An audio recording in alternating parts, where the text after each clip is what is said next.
Alors, bonjour tout le monde, je suis Ange Emmanuel, je suis infographe à Snart Infographie et cet après-midi je suis chargé de vous faire une vidéo tutoriel sur Photoshop.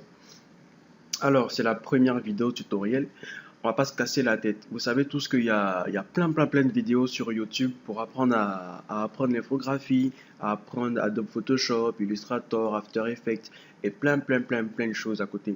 Alors, Snart Infographie va s'axer en fait sur ces services. Alors, Snart Infographie est spécialisé en tout ce qui est affiches publicitaires, design de cartes de visite, logo, flyers, kakemono, tout ça. Alors, on vous apprendra en fait à penser Snart Infographie, à designer comme Snart Infographie et à avoir les réflexes de Snart Infographie. Très bien. Alors, cet après-midi, qu'est-ce qu'on va voir? On va apprendre d'abord et basiquement à faire un logo, un simple logo qui permettra à tout le monde de se faire une identité visuelle personnelle en fait. Et après, on apprendra à faire une carte de visite. Alors, chacun pourra après faire sa propre identité visuelle, débuter son activité sans avoir de problème de communication visuelle. Bon, il y a plusieurs autres choses qui rentrent en ligne de compte, mais avec l'assistance qui est hyper gratuite, vous laissez votre contact WhatsApp en commentaire, vous nous envoyez un mail à snartinfographie@gmail.com et vous abonnez à la page, bien évidemment, à la chaîne YouTube, pardon, et vous bénéficiez de l'assistance hyper gratuite et on vous apprendra à distance, on vous coachera sur tout ce que vous n'avez pas compris, que tout ce que vous voulez apprendre encore plus, tout ce que vous voulez apprendre, disons, pour vous perfectionner plus sur cette vidéo, sur ce tutoriel qu'on donnera tout à l'heure. Alors, je vous invite tous à bien suivre tout ce qu'on fera et à essayer de reprendre pour avoir la main. À toutes. Audio Jungle. Audio Jungle.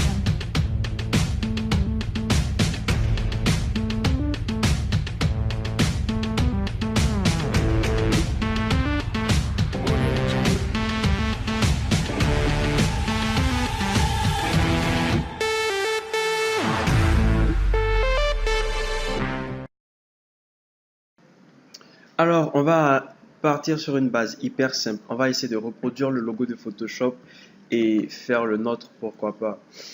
On va essayer de prendre de l'inspiration en fait. Alors, on lance le logiciel. J'espère que vous l'avez tous. On l'avait mis en prérequis sur la créa de lancement des tutoriels. Alors, voici l'interface de Photoshop qui sort. Il n'y a rien d'extra difficile ici. Tout est vraiment accessible à tout le monde. Alors, on va commencer là. On va pas faire un tour de l'interface hyper en détail parce que vous aurez l'occasion de voir tout ça après. Alors, fichier, édition, calque, texte, sélection, filtre et tout, c'est un peu comme dans tous les logiciels qu'on a, les logiciels Word et tout, dans fichier, vous avez nouveau, ouvrir sous, importer, il y a vraiment beaucoup de choses. Édition, vous allez pouvoir faire un couper, copier, main CTRL Z, revenir en arrière, partir en avant, plusieurs choses.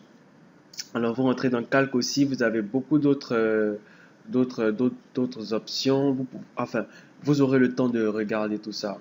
Mais faites-le s'il vous plaît parce que ça vous permettra de bien comprendre le logiciel, de le maîtriser comme si c'était comme voilà quoi.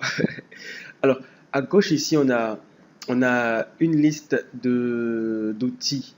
Et cette liste d'outils là nous permettra de faire tout ce qu'on a à faire sur Photoshop. Tout ce qu'on a à faire. On a l'outil de déplacement. Enfin, quand vous laissez la souris enfin le curseur sur un outil, vous avez le nom de l'outil qui sort. Vous descendez, vous laissez le nom de l'outil sort. Alors, prenez le temps de regarder quels sont les outils qui sont là sur la gauche. Voilà. Et aussi, quand vous faites un clic droit sur un outil, pardon, un clic droit sur un outil, il y a des sous-outils. Alors, si je vous dis de cliquer ici et que vous n'avez pas cet outil-là, ne dites pas que votre version de Photoshop n'y est pas en fait. Certainement que c'est ça qui est sélectionné. Du coup, quand je clique là et que vous n'avez pas cet outil, vous faites un clic droit et certainement que vous retrouvez l'outil que je demande de prendre. Alors, à droite ici, on a un peu comme des macros outils en fait parce que quand on utilise ces outils là ils interagissent avec d'autres outils qu'on retrouve ici en fait. Du coup, on aura beaucoup à utiliser le panneau des calques. Voilà tout ce qu'on fait sur Photoshop. ça ouvre un calque. Quand on écrit un texte, quand on fait une forme, n'importe quoi, quand on envoie une image, ça crée un calque et vous verrez en fait à quoi servent les calques. Ensuite, là, on a caractère. Pardon. Quand on vient ici dans l'outil texte, on a des options, des propriétés de texte. Par exemple, ici, la police. Ici, le type de la police. Bold, regular et tout. Là, la taille, les derniers, tout ça, les couleurs, tout ça. Alors, vous voyez que avec toutes ces options-là, ces propriétés, avec ces paramètres encore, vous pouvez faire plus, encore plus avec des textes, notamment agrandir les espaces entre les lettres, les interlignes, gérer des paragraphes, par exemple.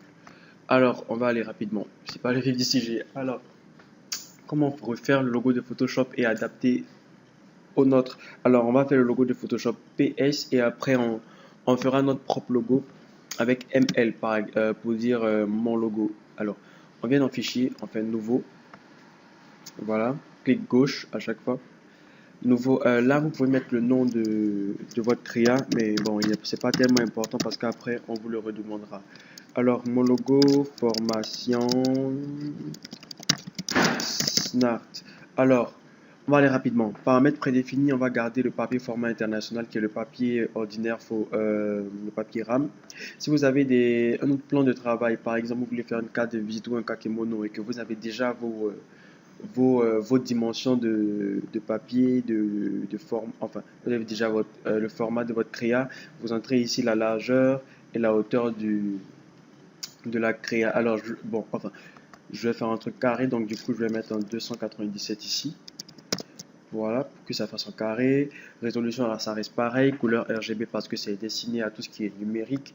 Si je devais imprimer, j'allais mettre couleur CMJN. Niveau d'écrit, si je veux que tout le travail sorte en blanc-gris, etc., etc. Vous aurez l'occasion d'avoir une assistance personnelle pour tout ça.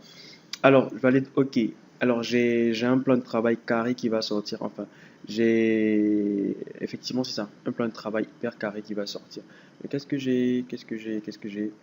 Un instant, mon ordinateur s'est planté. Alors, ok, super. Alors, on va refaire le logo de Photoshop. Déjà, ce logo, il est là déjà. Voilà, c'est un carré de fond bleu avec un petit peu de dégradé et un contour bleu ciel et une écriture bleu ciel à l'intérieur, c'est-à-dire la même écriture que le contour. Alors, on prend un rectangle, enfin, on prend une forme, outil rectangle, parce qu'il n'y a pas d'outil carré. Outil rectangle. On fait un clic gauche pour sélectionner. On vient sur le plan de travail. Alors, pour faire un carré, on fait un clic gauche sur le plan de travail. Après avoir sélectionné l'outil des formes, l'outil rectangle.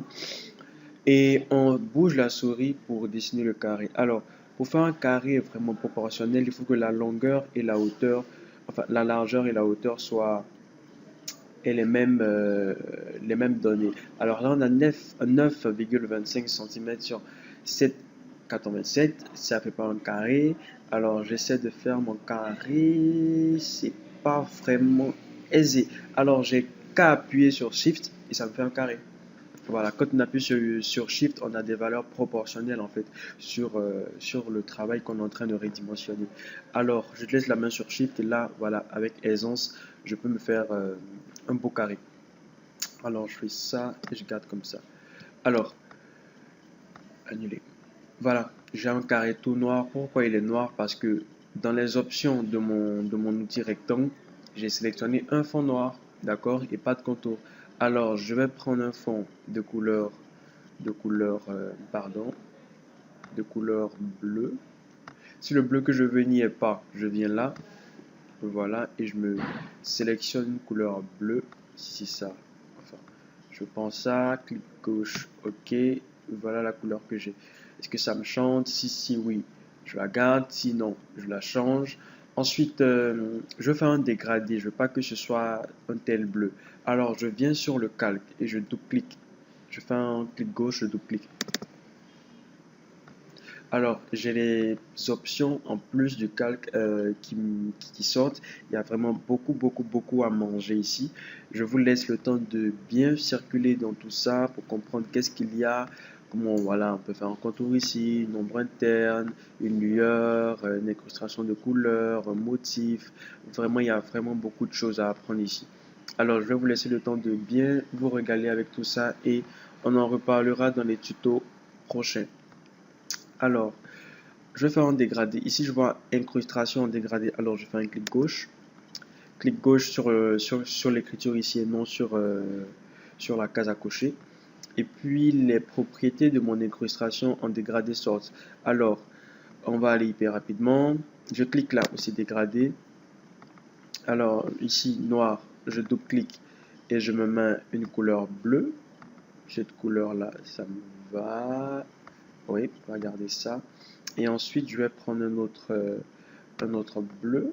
Pourquoi pas pareil. Alors, quand on veut prendre une couleur qu'on ne connaît pas, qu'on ne connaît pas, dont on ne connaît pas le code couleur, ou on veut prendre une couleur qu'on a déjà utilisée sur la créa, lorsque la palette des couleurs sort, on a la possibilité de piper en fait une couleur sur une image, enfin sur la créa sur laquelle on travaille. Alors je viens là et je fais un clic gauche. Vous voyez que la couleur sort rapidement. Si je fais là, j'aurai une couleur blanche.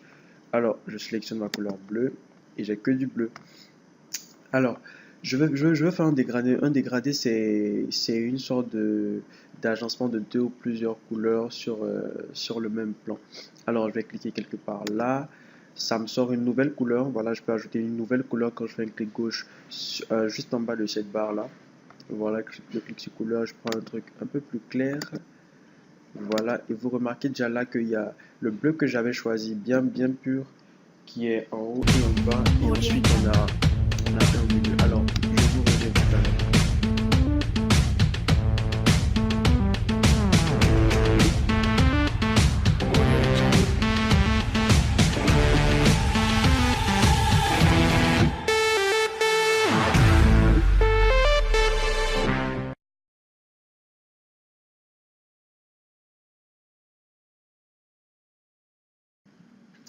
Alors, je valide là. OK. Ensuite, je peux jouer ici sur les styles pour voir si j'arrive à avoir un dégradé qui me sied. Vous voyez comment le dégradé change ici. Voilà. Est-ce que ça me donne un logo Photoshop? Enfin, le fond d'un logo de Photoshop? Je pense pas. Alors, même si j'inverse et tout, non. Alors, je me rends compte que, enfin, si je supprime cette couleur, voilà, et que, enfin, comme si j'étais avec les coordonnées de base, j'ai une couleur bleu pur là et une couleur bleu ciel, ça me donne un peu ce que je cherche, vous voyez. On a une sorte de bleu foncé autour, comme un cercle, et au milieu, une sorte de lueur bleu ciel. Alors, je pense que ça me convient. Je joue avec l'échelle pour voir ce que ça fait. Losange, oups, ok. Linéaire, non. Radial, peut-être oui. Je regarde, je joue avec ça. Et voilà, c'est ça. C'est ce que je cherche bien qui est là. Alors, c'est juste pour vous dire que, en fait, les goûts et les couleurs, ça ne se discute pas. C'est à vous de savoir, en fait, qu'est-ce que vous recherchez, qu'est-ce que vous voulez, et de jouer avec les propriétés ici pour, euh, pour avoir ce que vous voulez, vraiment. Voilà, donc prenez le temps de bien regarder tout ce qu'il y a comme outil ici, tout ce qu'il y a comme paramètres, et vous verrez que vos travaux seront plus faciles à l'avenir. Alors, je valide. Alors, ce carré-là, normalement, il doit avoir un contour bleu ciel. Du coup, attends, je déplace un peu le rectangle. Je le déplace avec l'outil de déplacement et ensuite, faut que le calque de l'outil que je veux déplacer, enfin, de, du calque, le calque du travail que je veux déplacer, si c'est un texte, si c'est une image, si c'est une forme, soit sélectionné. Alors, j'ai sélectionné l'outil du rectangle, enfin, le calque du rectangle et l'outil de déplacement. Du coup, quand je fais un clic gauche et que je bouge la souris, j'arrive à bouger tranquillement mon carré. Alors, je reviens dans les outils angle, carré, et je vois que dans ces propriétés, il y a la possibilité de faire, de, de, de mettre un fond. Donc, comme au départ, je n'avais pas mis de fond, là, je peux changer le fond. Alors, fond, j'ajoute une couleur bleue. J'agrandis un peu la taille. Voilà. juste là. Voilà. Si ce bleu là il ne me plaît pas, je regarde quel bleu me sied. Comme je le disais, on fait avec nos goûts. Voilà. Je pense que ça peut aller. Ensuite, je valide. Alors, je veux écrire PS à l'intérieur. Qu'est-ce que je fais? Je prends l'outil texte. Si j'ai regardé un peu le curseur, quand j'approche le curseur sur le carré, il change d'aspect. Alors, si j'écris là, j'aurai des problèmes après pour pouvoir agrandir mon texte et ce ne sera pas facile de revenir. Alors, ce que je vous conseille à tous, attends une petite parenthèse. Alors, regardez quand j'approche le curseur là, juste en haut. Voilà, je fais un truc rapidement. Quand je clique et que je fais un texte, vous voyez, ça ressemble euh, au logo où les textes sont soit sous forme circulaire, triangulaire. Donc là, c'est la même technique en fait pour faire un logo où il y a des écritures circulaires en fait. Le truc, c'est de sélectionner le calque du cercle, si c'est un cercle, et d'envoyer le curseur juste au-dessus et de commencer à écrire en fait. Faire un clic gauche et de commencer à écrire. On fera un texte avec la forme qui y est. Mais ici, c'est pas ce qu'on veut. Donc, je valide, je fais un clic droit sur le calque et je supprime le calque. Voilà. Alors, je vous conseille de soit écrire quelque part d'autre euh, que dans l'espace où il y a le carré, ou simplement de créer ici un nouveau calque qui est un calque vide qui peut servir à toute autre chose et de, voilà, tranquillement, le curseur il est toujours pareil et d'écrire PS. Voilà, j'ai écrit PS. Je fais un CTRL A pour choisir toute l'écriture. J'augmente. Voilà, 72. Voilà ce que j'ai. Alors, je sélectionne, c'est un P majuscule et un S minuscule. Alors, je vais faire P et un S. Voilà. Je valide. Bon, j'ai choisi la police Arial. Je peux choisir plusieurs autres polices. Je rappelle que ces polices-là peuvent être téléchargées sur des sites comme Photoshop Plus, etc. Vous tapez uniquement sur Google télécharger police pour Photoshop, vous enregistrez et puis voilà. Alors, ma police, enfin, mon PS doit avoir la couleur du contour de mon carré. Alors, j'ai ici les options de mon texte que je viens d'écrire. Il y en a d'autres dans les paramètres de l'outil ici, mais je préfère travailler ici parce que là, il y a plusieurs autres choses. Enfin, il y a des trucs ici qui se répètent là, en fait, du coup, où vous voulez vous travailler. Alors, je clique sur la couleur. Pourquoi c'est possible de changer la couleur ici? C'est parce que le calque du texte, il est sélectionné. Enfin, si j'avais ce calque-là sélectionné et que j'étais sur texte, quand je change la couleur, vous voyez, rien ne change. Vous voyez, quand je valide, rien ne change. La couleur reste toujours noire. Mais pourquoi? Parce que si j'ai sélectionné le calque d'un rectangle et je veux modifier la couleur d'un texte. C'est pas normal. Alors, je resélectionne le calque de mon texte. Je reviens sur, euh, sur le volet caractère. Ensuite, je change la couleur. Vu que j'ai pas le code couleur de ce contour-là, je viens piper en fait cette couleur. Je fais un clic gauche. Vous voyez, en même temps, j'ai la couleur. Et OK. Voilà, donc j'augmente la taille. Je peux mettre une taille manuellement. Je mets 350. Je valide. Voilà ce que j'ai. Je prends l'outil déplacement pour le déplacer, voir ce que ça donne. Mais c'est un peu trop gros. Du coup, je peux faire un CTRL plus T, CTRL plus T. Voilà, il me sélectionne le texte. Voilà, et je peux le redimensionner tranquillement. Alors, je viens sur les bords ici. Voilà, ces 4 bords là. Je fais un clic gauche et puis je bouge ma souris. Alors, j'arrive à redimensionner mon texte, mais j'arrive pas à faire un truc vraiment proportionnel. Du coup, on se rappelle, j'avais dit d'utiliser la touche Shift. Alors, lorsque je laisse la main sur Shift, j'arrive à faire un truc hyper professionnel. Enfin, hyper proportionnel, pardon. Voilà, je vais garder ça. Donc, quand je finis, je valide là. Outil déplacement, sélectionner déjà et je bouge. Voilà, j'ai mon logo Photoshop. Alors, je peux, enfin, si j'arrive pas à centrer ce que je viens de faire, je peux sélectionner le calque du PS, ensuite sélectionner le deuxième calque, celui du rectangle, c'est-à-dire laisser la main sur CTRL, voilà, et cliquer sur le calque du rectangle. Les deux sont sélectionnés, je fais ça. Alors là, on a aligné point de vue centré vertical et centré horizontal. On peut aligner à droite, on peut aligner en haut, on peut aligner en bas, tout ça. Alors voilà ce qu'on a fait. Alors à ce stade-là, je vais vous demander à chacun de se faire un logo personnalisé, voilà, avec ses propres initiaux. Si c'est une activité, c'est son nom personnel, n'importe quoi. Il se fait un logo personnalisé de ce type, avec ses propres couleurs, ses propres initiaux, et puis nous les envoyer par mail à snartinfographie@gmail.com et vous verrez par la suite.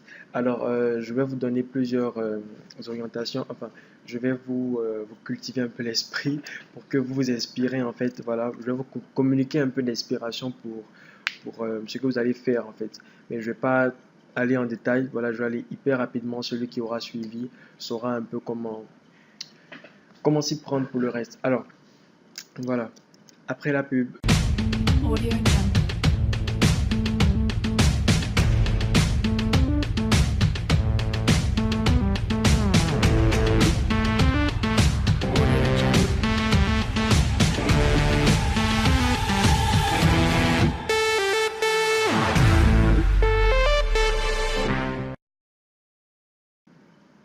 Ok, on est revenu. Je vous montre deux, trois, quatre, cinq inspirations rapidement pour que vous inspirez pour vos propres logos. Alors, quand on sélectionne deux calques, on peut faire un CTRL G pour les grouper et puis un CTRL T pour redimensionner ensemble tout le calque.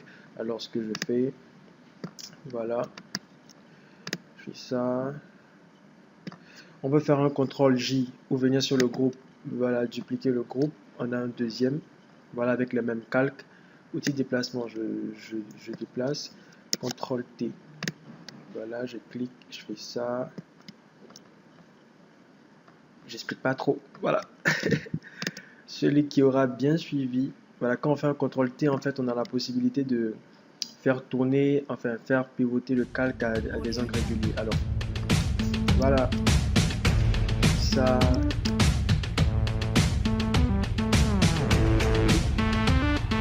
Audio Jungle.